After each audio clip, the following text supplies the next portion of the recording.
In 1990, a mushroom hunter finds the burned skeletal remains of a woman in rural Arkansas.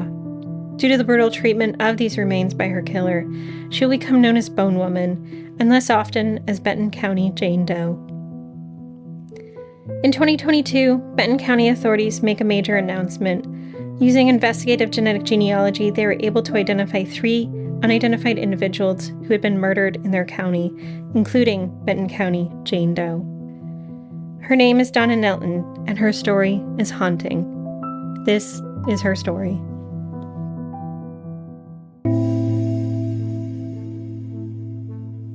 Hi, I'm Vanessa.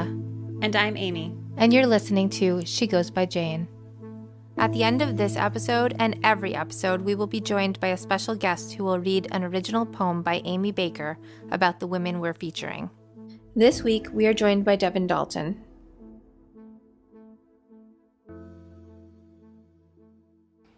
Hi, Vanessa. Hi, Amy. I confess, this episode we're about to do has stressed me out so much. So much. Maybe you shouldn't be telling me that. Because now I'm going to be stressed out. There is so much crime in this episode. Any of it just like petty crime? No. It's like layers of crime. All the crimes. All the crimes in one place. All the bad crime? Bad crime? Like mediocre crime? Major crimes? I don't know. We cover the full range here. Okay. Also, the other thing that was stressing me out is that I work so hard not to emphasize the perpetrator here. Yeah. But this one, like, he ends up taking up, like, a good chunk of the real estate in this episode because we're not going to find out a lot about his victim, and that makes me sad. So I'm going to try as best as possible. So we're talking about him today? He gets in here, but the most logical way to tell this story is to start with him, but I don't want to start with him, so... So are we going not logically? We're going not logically. Okay. And our listeners will just come with us in this very crime-filled episode about a woman who was unidentified, who is now identified. Okay. But we're going back to a time when I first knew her, which was when she was known as Bone Woman. So, like, we've had other people named by just having bones before, but usually it's like something a little better than Bone Woman. Yeah, it's a very unfortunate name. So the title of my poem at the end is Bone Woman because it comes from that kind of very shocking name. Okay. Otherwise, she is known as Benton County Jane Doe. So okay. I'll refer to her as that during the episode until we get to the part where they identify her. So, yeah, Benton County Jane Doe. Okay. Let's go with that. Because I think it's a little... Like, even Bone Jane Doe would have been better than just Bone Woman. Yeah. So, what I knew of this story, it begins just south of Maysville, Arkansas. This is kind of, to get everyone sort of situated, wedged into the corner of Arkansas near the Oklahoma and Missouri state lines. And so, this is the afternoon of Monday, May 7th, 1990, when a mushroom hunter... Yes. We have a mushroom hunter. There's a mushroom hunter. So it's not a good boy or a good girl this time. No. It's not a hunter. No. It's not a side of the road garbage picker. It is the second most likely group to find a body. A mushroom hunter. Or forager, whatever you guys prefer to be called. Right. In the articles they said mushroom hunter. Hunter. Yes. If anyone knows the proper way to say that. Hunter, forager, gatherer, searcher. Let us know because I think this is going to come up a lot in our future. I feel like at this point, I'm concerned about your love of mushroom hunting. I guess I'm fascinated by the way things get discovered. Okay. So. And I feel like if you're a mushroom gatherer or hunter, you need to like go out there knowing that this might happen to you. I feel like maybe you should take some classes is what I'm saying. In mushroom gathering? Yes. Maybe. Yeah. Maybe. Anyway. Okay. Sorry. You can keep going. In this case, this unnamed mushroom hunter, gatherer, is in a heavily wooded area off of Arkansas Highway 112, close to the intersection of Highway 43. He's driving a four-wheel drive vehicle, and he plans on hiding it in the brush while he's looking for mushrooms, which is, like, weird to me, but that's what he was doing. And that's when he comes across some bones on the ground. Now, he doesn't report what he saw immediately. Are you kidding? Well, mostly in this case, he's not quite certain what he's seeing.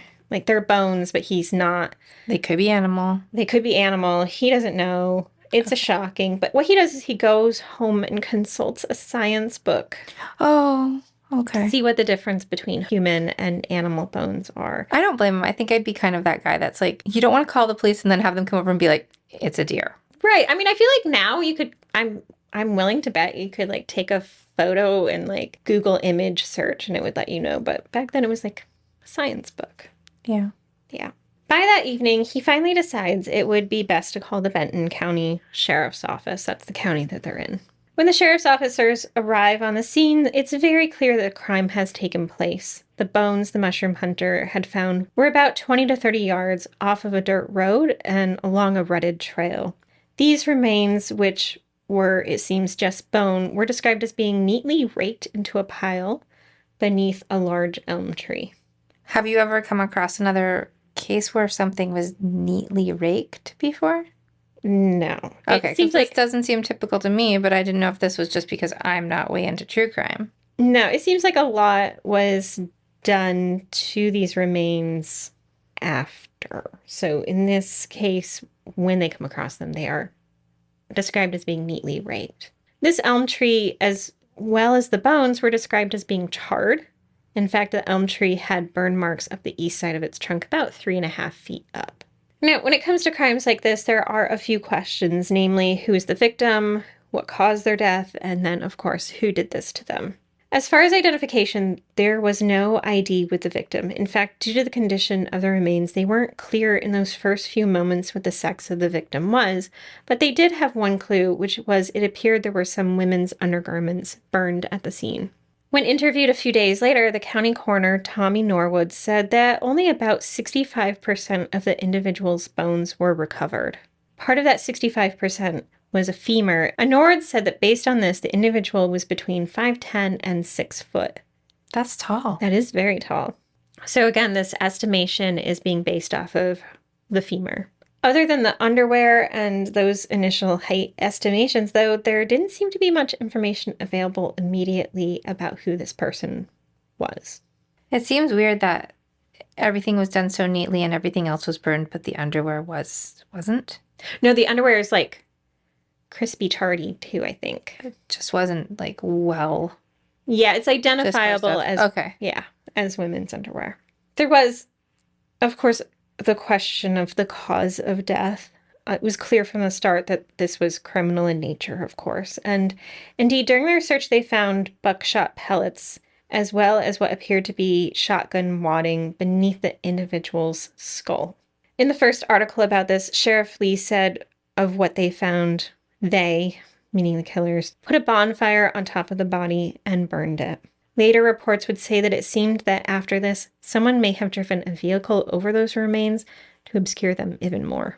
In deciding when this crime happened, the coroner said that there didn't seem to be any signs that these remains were disturbed by animals, but he did indicate that they were weathered. And Sheriff Lee added, "We don't feel like it's been here more than a year. When you touch the tree, you still get charcoal. We are finding some things that lead us to believe that the person was dead before the body was burned." With so few answers, the individual's remains, as well as some of the tree's bark, are sent off to the Arkansas State Crime Lab. It will be determined from there that this was likely a white woman between the ages of 25 and 35 years old, who was 5'5"-ish, not the 5'10" to 6 foot as the coroner had originally said. Okay.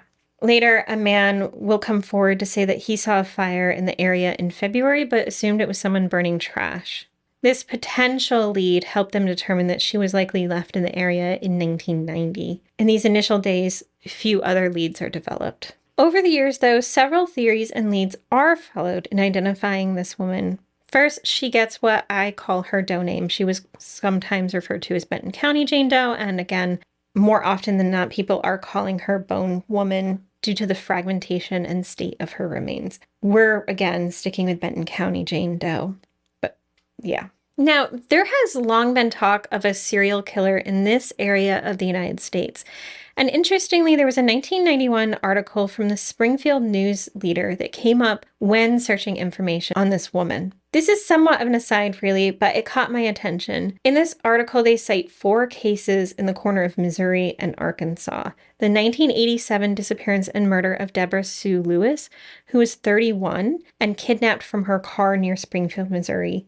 The 1989 disappearance and murder of Kelly Ann Workman, 24, who disappeared while mowing a church cemetery lot in Douglas County, Missouri. The 1989 disappearance and murder of Dana Stidham, 18, from Bella Vista, Arkansas, who was last seen leaving a supermarket parking lot. And the 1990 killing of an unidentified woman in McDonald County, Missouri, who we now know as Shauna Harvey, also known as Shauna Garber. Okay, so this isn't the same killer, so it's just this area has like a lot of murder. Like we did do the episode on Shauna Harvey. Mm-hmm. And so it's just So I think like coincidence that there's different murders going on in the same area? So I think at the time they were floating this theory that maybe all of these are connected somehow, right? They don't end up being, although 3 of them are still unsolved. So we don't even know if all of these were killed by the same person either? Unlikely. As each other? Now, in retrospect, unlikely. How many killers were there? Yeah, I think it's just a murdery. It's very So we're murdery. looking at more than 2 murderers. Yeah. Total for this area. Okay. Yeah. But I think at the time they were theorizing that there was a serial killer that was involved in all these cases. Because it's easier to think of than... Like, it's almost easier to believe one guy doing all this horrible stuff than, like, multiple people doing horrible things. Right, maybe. But we now know, for instance, who murdered Shauna Harvey. Mm-hmm. Of the other women that I mentioned, only Kelly Ann, that one's in progress, right? Okay. And so what I thought was interesting about this is that I didn't realize how close the site where Shauna Harvey was murdered is to the site where Benton County Jane Doe, like how close those are to one another.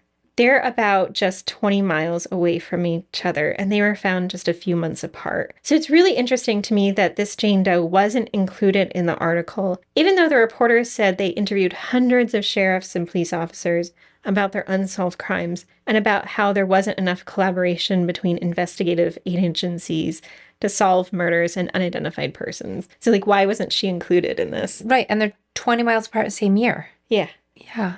Okay. Yeah. So, besides, like, this initial claim that's made that they're going to be searching a nearby lake for information about Benton County Jane Doe, and besides her body, her remains being sent to the crime lab, there's not much reporting about her case in the coming months or years. Over the years, Benton County Jane Doe does get included, though, in a list of potential victims of an unsubstantiated serial killer in a series of murders that is sometimes called the Redhead murders, which are unsolved murders which happened between the 1970s and 1990s. So, yeah, it's again lumping her in with serial killers. And we kind of talked about the Redhead murders in a different episode, didn't we? Yeah, we did. We talked about them when we talked about the case of Marcia King, who was known as Buckskin Girl. So do they think that our Benton County Jane Doe had red hair also? They had no idea. They had no idea. Yeah. So they were just kind of like floating this as a possibility. Now, very often, this unsubstantiated, again, killer gets called the Bible Belt killer because these are happening in what's known as the Bible Belt of the United States. So Okay. Nothing ever comes of this inquiry, but it's also interesting because Benton County Jane Doe is still included on all of these like lists that you see places for the Redhead killer or the Bible Belt killer. And we know it's not either of those people at this Yeah, point. and And so she's still there? Yeah, it's weird to me. So I That don't know is why weird. they still include her on this We need list. to update that. Anyway, in 1995, there was seemingly a lot of movement in her case. In late 1994 to early 1995, I'm guessing, there was some conversation happening about doing some sort of reconstruction for Benton County Jane Doe to aid in identifying her. By January 6, 1995, though, they make an announcement and determine that due to the extensive damage done to her skull, this was not a possibility. In February 1995, more evidence was sent to the Arkansas Crime Lab to help with identification. They didn't say what this additional evidence was, but they seemed to be following some leads about a possible identification for her. The Benton County Sheriff's Office even went back to the site where Benton County Jane Doe was found and located more bones that were described as being stacked beside the tree. Separately from where the others were raked into a pile? Yeah, it's weird. It just gets mentioned briefly, but like... Why did we not notice that the first time? Right. Why were there more? Why were they stacked? I don't know. But along with this, they found a chin bone with one full tooth about 4 to 6 inches deep in the ground. Since we know only 65% of her skeletal remains were found previously, all of this is important in gathering more information about her. This also led them to state that they had a tentative ID for her and they were 90% confident in their determination. How did they get the ID? Just from the tooth? Yeah, so at this point, it seems to be circumstantial because what they do next is in March, they make an announcement that based on the dental records and the chin bone comparison, this was not the woman they were considering. Okay. That woman they announced in this was 24-year-old Joan Butler, who had been abducted and murdered in 1989. And she was from Overland Park, Kansas, and her body had not been recovered. She's actually one of 3 women who are abducted and murdered by the same man. The other 2 are Christine Roosh and Teresa Brown. So is Joan still missing now? Yes, actually all 3 women are still missing. This was a case that was tried without having located their bodies, and authorities are still looking for their remains. So we know that all 3 were killed by the same person, but we haven't recovered any of their bodies. No. Are we going to cover their story in the future? We could.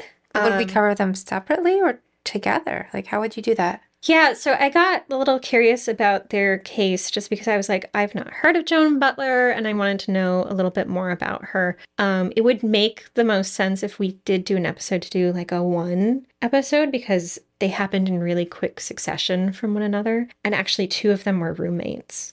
So it would make sense to keep them together. Yeah. But I mean, we've asked this before, but if anyone is interested in us covering Joan, Teresa, and Christine, you can send us a message at info@shegosbyjanepodcast.com or, message us on our socials. But back to Benton County Jane Doe. In late 1995, the Benton County Sheriff's Office was able to send the Arkansas Crime Lab more of what is described as material. And that's in December. None of that yields much in terms of identifying her at this point. In 2008, though, the landscape for missing and unidentified persons is changing, particularly with DNA and the development of the National Missing and Unidentified Persons Systems database, which is why her remains were sent to the University of North Texas to see if they could create a DNA profile for her. They were successful in getting mitochondrial DNA results, and this was added to a NamUs profile for her in December 2008. Is this one of the earliest DNA identifications we've talked about? So what they're doing at this point is getting DNA so that they can do a 1-to-1 comparison. So that if someone comes up like a relative or someone who, they're going to compare her to another known sample, okay, they'll be able to do that. Okay, but as far as because most of the DNA solves that we've been talking about are much more recent. Yes. So they're collecting this DNA in the hopes that they're going to find. So it's just a little more random. Yeah, this is much more rudimentary. Okay. Compared to what we can do now. Although, I'm sure there's people cringing at me calling it rudimentary. It's it's cool. Because then it would have been super advanced. Yeah. Too. Yes. In 2008, that was pretty cutting edge. Right. In 2016, her case is handed over to Lieutenant Hunter Petray, who was set to do a review of her case to see what the next best steps would be. He emphasized identifying her was critical to solving who murdered her. He said, when you don't have the identity of the victim, it's hard to establish a timeline of where did this person come from, who did they associate with. To further this goal, he said her dental records were compared to numerous missing women, but without luck. This case, like many of the cases we talk about, seems impossible to solve until suddenly investigative genetic genealogy arrives on the scene. Okay, that's what I was waiting for. Yeah, so they did not solve it in 2008 with this. No. That was just a starting point. It was a good first attempt. So we're solving it Well, I'll let you finish. Continue. Okay. Okay. In March 2021, Lieutenant Petray and Captain Thomas C. meet with Authrum Inc., a company that does investigative genetic genealogy. They handed over to them 3 cases of unidentified individuals in Benton County. Benton County Jane Doe, of course.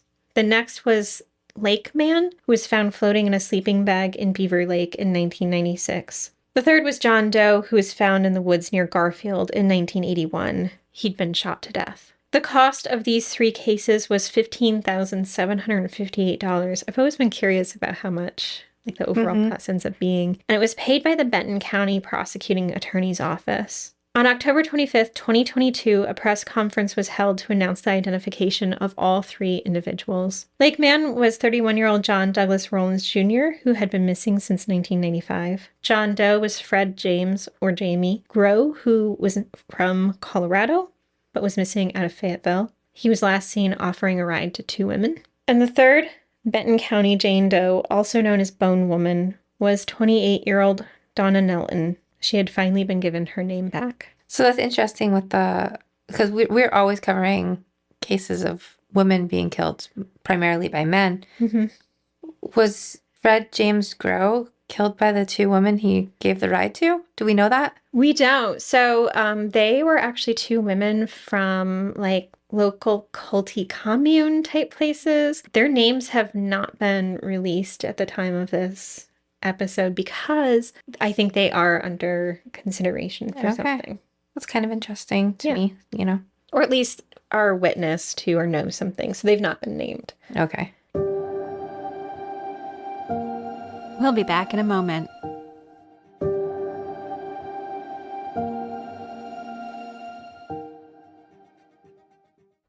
Okay, so are you going to tell us a little bit more about Donna? I'm going to try. So relatively little information is available about who Donna was or what she did in her life. We do know she was originally from Arkansas, and the team from Authrum was first able to find a distant relative of hers during their research. This individual did not know of any missing family members, but they did provide investigators with information about their family. This led them to a close family member who confirmed that Donna had been missing since 1989. The relative underwent a DNA test that confirmed the remains were Donna's. Of the 3 unidentified persons who publicly got their names back during this October press conference, Donna's case is the only one whose case is considered closed. In 1990, in prison for other charges, her partner, or possibly husband, he sometimes referred to her as his wife, confessed to killing a woman named Donna. He claimed he buried her body on his farm in Missouri, but now we know he left her body in Arkansas. Donna's relatives were able to confirm that Donna and her partner, who we're going to call G, would pass through Benton County on the way to the Pine Island RV Park in Jay, Oklahoma. In fact, it was later revealed that a flyer for this park was found near her remains. G died in prison in 2008, which means he'll never face charges in her murder. Did he ever say what happened to Donna, though? Yeah, well, this is the part that goes against how I want to tell these stories, because basically to understand what happened to Donna, you have to understand what kind of man G was, and that does highlight him in a way that I can't for her. G was from Branson, Missouri, and kind of the first time I came across much mention of him is in 1971 when he was 28, and he'd broken into the Second Baptist Church in Springfield, Missouri with an accomplice. He was captured and charged with the break-in and theft of $59.64. What was he hoping to accomplish?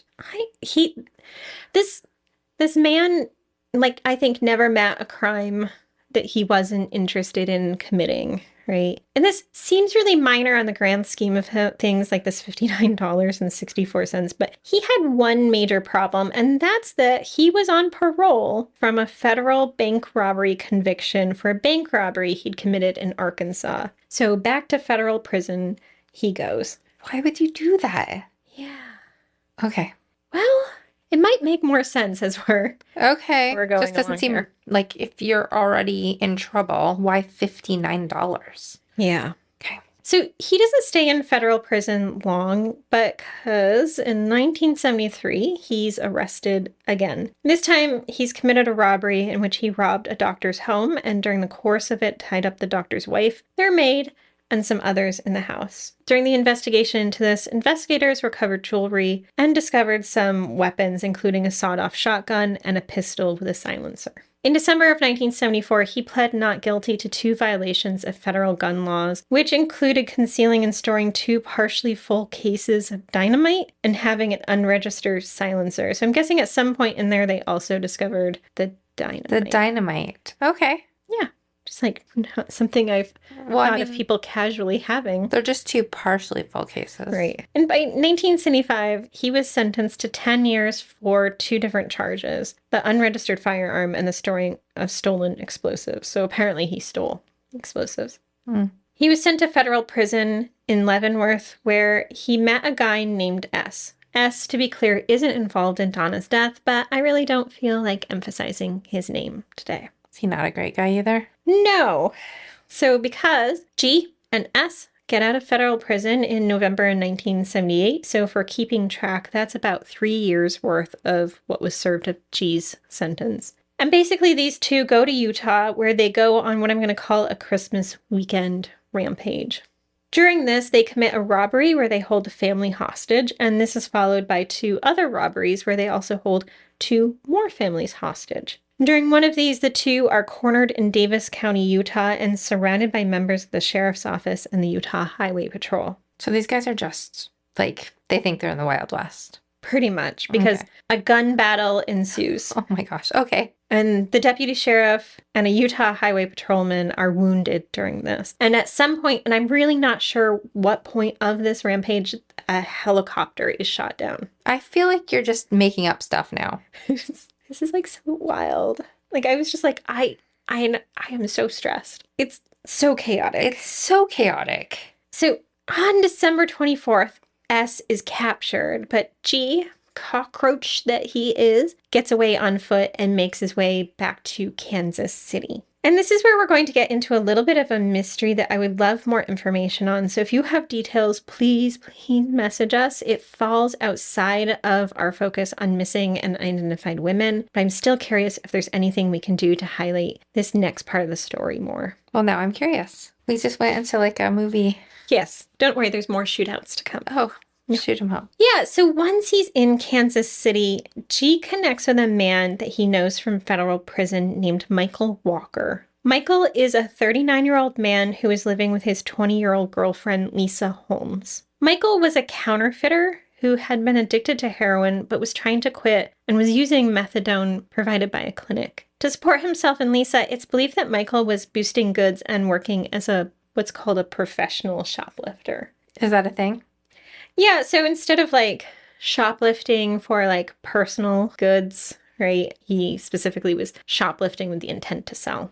For her part, Lisa was, well, unemployed. Okay. She was from Charleston, South Carolina, from a relatively wealthy family, and during her 18 months in Kansas City, it seems like she only briefly worked as a sales clerk at a retail store. Otherwise, her parents and her siblings supported her by sending her cash. They helped her pay for her $400 a month apartment, which the newspapers made a really big deal about. That's about $1,800 today. And her $450 a month payment on her 1978 Lincoln Continental. And she's 20. And she's with this 39-year-old. Yes. Professional shoplifter. Yes. Okay. Her mother would later say that Lisa had a love for the finer things in life, and her family happily supported her in this. Her mother said that she had sent Lisa at least $4,000 to $5,000 in the previous few months. So she is lucky. Yes. She's well supported by her family. On February 9th, 1979, though, Lisa's mother asked police to check on Lisa at her apartment. Her mother had received an anonymous phone call that stated something had happened in Lisa's apartment. This was followed up by a second call stating that Lisa was dead. Indeed, when police arrived, it was clear that something had happened. They found a hole in the wall and blood on the garage floor that matched both Lisa and Michael's blood type.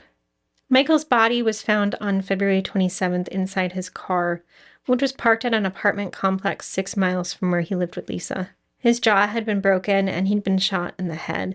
His body was wrapped in a yellow blanket and wedged between his back and front seats. Lisa was found on March 10th in a creek near Blue Springs, Missouri. She was also wrapped in a blanket. and her hands were tied behind her back. Her cause of death was listed as strangulation. Now, there's a lot of weirdness with this case, including that Michael's sister was found driving Lisa's car, and when asked about it, she claimed a woman she didn't know handed her the keys and told her that Lisa wanted her to drive the car. That is strange. Isn't that bizarre? That is really bizarre. Yeah, this whole case is like strange to me, but one of the main suspects in the couple's murder was, of course, G. He'd already left Kansas City at this point. So, I mean, like, we know in December he was in Utah at the end of December, and then this couple ends up murdered in early February, and he's been living with them. Yeah. But he gets added to the FBI's top 10 fugitive list, and I think this is mostly for the Utah rampage that he went on, particularly because officers were shot. So not because he's a murder suspect, it's because of that. Yeah, I think it's like... Well, I mean, people definitely got hurt when he's shooting down helicopters and shooting at officers, so... Right. Okay. So he was put on this list. In December of 1979, though, they locate him living in a trailer near Fort Smith, Arkansas. When he left the trailer in his pickup truck, investigators surrounded him. He'd said previously that he'd never intended to be taken alive again, so it's no wonder he put his truck in reverse when this happened and rammed into an FBI van. An agent shot out his tires, another his window, at which point he got out of his truck and opened fire on the van. During this, an agent shot him, striking G in the leg. Once they went inside his home, they found a notary seal, radios that monitored police frequencies, hundreds of pills, and what was described as an arsenal of weapons. One, which I'm going to call particular attention to, was a rifle with the inscription that read, "I'll give up my gun when they pull my cold, dead fingers from the trigger." The inscription guy must have had fun with that day. Right. Like, okay. Like maybe they just have like that in stock. I don't know. Maybe. Is it like a standard? I don't know. But like, like I feel like that kind of just captures this guy, right? Although we're talking about like this crime that he did in the like 79, but Donna is in 1990. He's still roaming free? No, so they bring him in. Okay. Right? They bring him in. I kind of lose the thread of what happens with Michael and Lisa's murders. I came across like a message board where both of their family members have been kind of asking about it because no one was ever arrested in their murders. Okay. And I know like the police wanted to, and the FBI both wanted to question him about the murders, but then the last article I see is about how they couldn't because he was recovering from this like leg wound. But like what happened? Yeah. And I don't see Lisa and Michael mentioned again. So maybe there's something missing, which is why I would love if anyone knows like what happened. Like why didn't he get... Yeah, like why does that not come up in conversation again? What other things were going on with that case? Yeah. Okay. Anyway, I do know he was indicted and eventually convicted for assaulting an FBI agent and possessing unregistered firearms in 1980. So again, not the murder. Not the murder. Murders. Yeah. Murders. By 1988, he's back out of prison again. And we know that Donna was last seen in 1989, so he must have met her sometime in there. I'm guessing 1988, not long after he got out. Now, there's a good age difference with them too, right? Yeah, so yeah, he's substantially older. Not long after, the couple decided to purchase a 150-acre farm in Ozark County, Missouri. They've decided to raise pigeons and turkeys and geese and ducks, but nothing, according to their neighbor, that amounted to much of anything. The neighbor didn't approve of their bird farming? No, I mean, yeah, because it wasn't anything for like, resale or... Oh, they weren't selling like... I don't know, it just... Birds for meat? It doesn't seem that way. Okay. Yeah, at least not anything substantial. I mean, it's also not necessarily a surprise that this didn't come to much of anything because apparently G and Donna would only come sporadically, sometimes only spending a night in the trailer on the property before leaving again. They didn't form tight bonds in the community because they were largely seen as outsiders, but there were familiar figures riding their motorcycle into town to get groceries. Their neighbor, John Haskin, had helped the couple move in and helped them find laborers to work on fixing up the property. Haskin says that G always paid these laborers in cash, which he seemed to have a lot of. And while Haskin says that G was always a gentleman, he said specifically of Donna that she had a beautiful personality, as friendly could be. And then he added, rather chillingly, "You'd never think anything was amiss." But something was amiss. During this time that Donna and G were together, he was actually amassing a drug ring back in Kansas City. Specifically, he and his associates were involved in the production and sale of meth, but they also dealt in cocaine and marijuana, and all of these drugs were being run through several of the nearby states. I feel like at this point he's just sampling different kinds of criminal activity he could be doing. Yeah, he never met a crime that he wasn't interested in criming, right? Mm-hmm. This drug ring that he was running was busted on April 6, 1990, when the abandoned barn in North Kansas City that G had been producing meth in was raided. He had actually been under surveillance for a year, so this guy legit got out of federal prison in 1988, and by April of 1989, he was already being surveilled for a drug enterprise. He was busted the year later. And this was a serious operation. At the time, they said this might have been the biggest bust in the state, with 814 pounds of meth ready for sale at a street value of over $1 million, probably closer to $2 million. That sounds like a lot of meth. I'm not sure meth serving sizes, but that sounds like a lot. Yeah, so this is only actually the amount of meth that was on the premises and not what they were capable of producing, nor what had already been sold. You said at the time it might have been the biggest bust, so there has been bigger?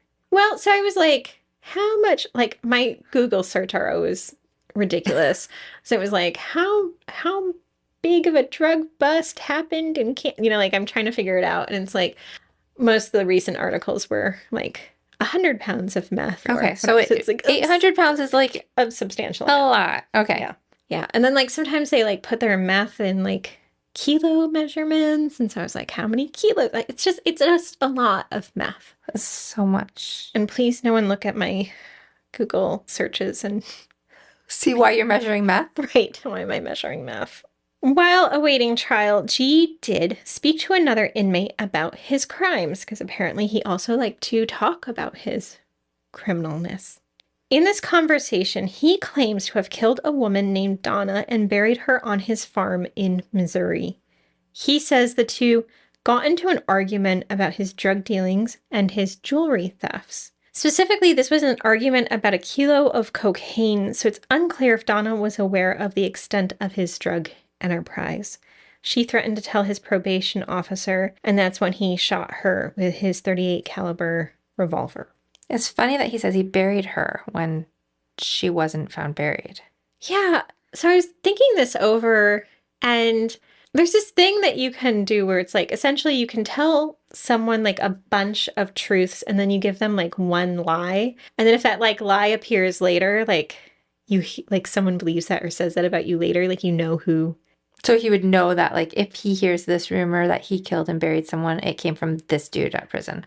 I would assume, because, like, I mean, that's just my assumption. Or he could just been talking to talk or misleading. I don't know. Okay. But it's interesting because, like, they don't always take jail informants seriously. But in this case, they did.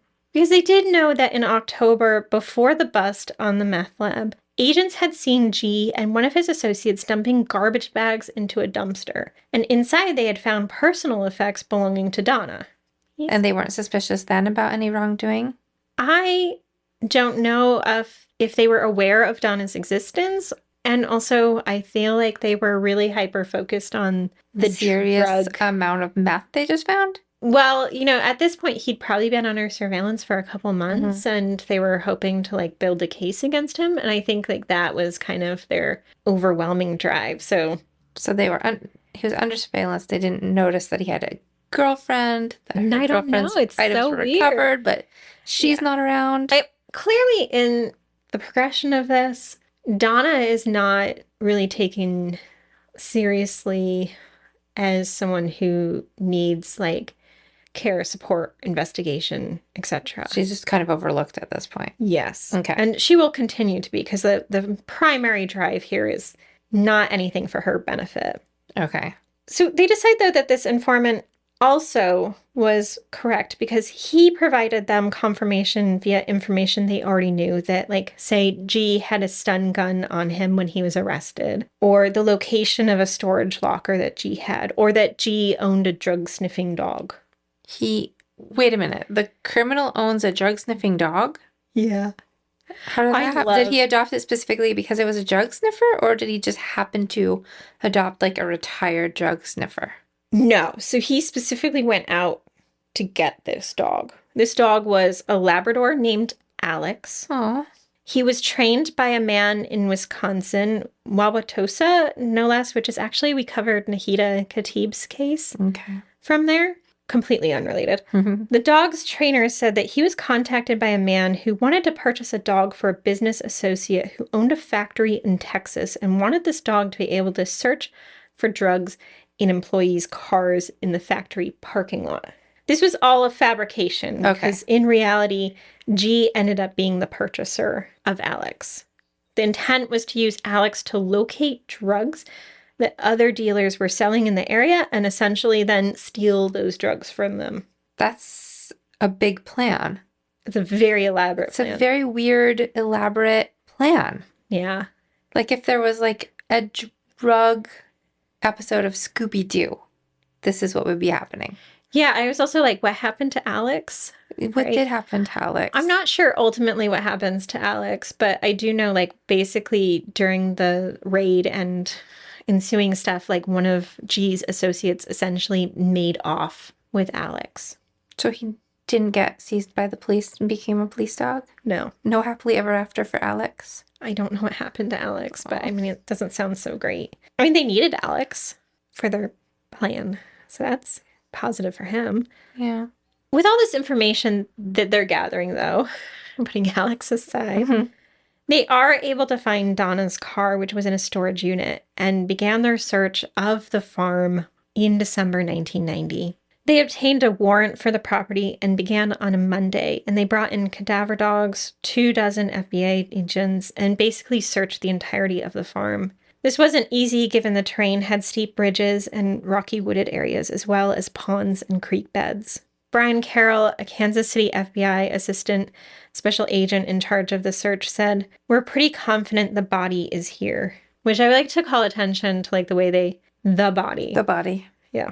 The search lasted 3 days with agents sleeping overnight camped out on the property because if they had left, it would have voided the warrant.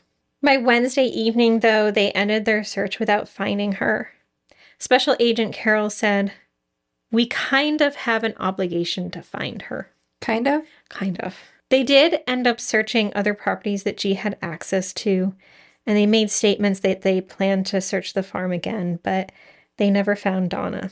G was never charged with Donna's murder. Newspaper reporters at the time said in order to do so, they must first find the body. By this point, G was serving consecutive life sentences without parole because he was considered at this point a career federal offender. If they had found Donna's body, there was some belief that they would pursue the death penalty. So the land that they found Donna's body on, though, that wasn't part of his farm. No. So the farm is in Ozark County, Missouri. Okay. And she was found in Maysville, Arkansas, or close to it. But she was on the sort of path that they would take when they regularly went to their RV park in Oklahoma. Okay. So he says it's his farm, but really, again, that's just probably that like diversion thing. I mean, that was my assumption. It just feels like, I'm not sure why he fabricated that piece of information. I think he did a lot of work to make sure that Donna's body would not be found or identified. Yeah, it wasn't just that he committed this really brutal murder. It's also he wanted to make sure, like, even like no one found her loved ones didn't find her. And, he's just never going to face charges in her death. And her family now does have some answers. But those answers came too late for her mother, though. Lieutenant Hunter Petray said at the press conference announcing Donna's identification that we missed notifying her mother by 1 year. we missed it. Donna's mother was 103 when she passed away. We are now going to listen to Amy's poem, Bone Woman, read by Devin Dalton. Devin is a Canadian-born actor, dancer, and stunt woman extraordinaire with over 80 stunt credits. A few of Devin's well-known credits include Rise of the Planet of the Apes, War for the Planet of the Apes, The BFG, Hypnotic, DC Legends of Tomorrow, Two Sentence Horror Story, Fairly Odd Christmas, Beyblade Burst, My Little Pony, Peter Pan and Wendy, and The Last of Us. To catch Devin's latest work, keep your eyes peeled for some upcoming projects. Brothers, playing the role of Samuel, Grand Theft Auto, cast in a fierce action role, and The Electric State, cast as the lead motion capture role of Cosmo. Devin's passion as an artist continues on, and she is always striving to create beautiful stories and share them with the world. Bone Woman. Unidentified woman discovered May 7th, 1990, in Rogers, Arkansas. There once was a woman who collected pieces of bone, slithered on her stomach across fields and forests, searching. She placed pieces of my life in a bag, so many bones they rattled. She sprawled across the ground, with me, the earth black and seething in the spring damp, shadowing her palms with dirt. Even on the ground, the collector could tell the trajectory of the bullet, one sharp burst through the skull. This is what is called, not head or brain, but skull. A matter of bone. Inside her cave, the woman threaded together what she could. She believed this is how we are not lost, the reunion of bone to bone. This creation, a story as though akin to resolution. But there was not enough, never enough, because beneath this gathering of bone, we are both made to be women of flesh.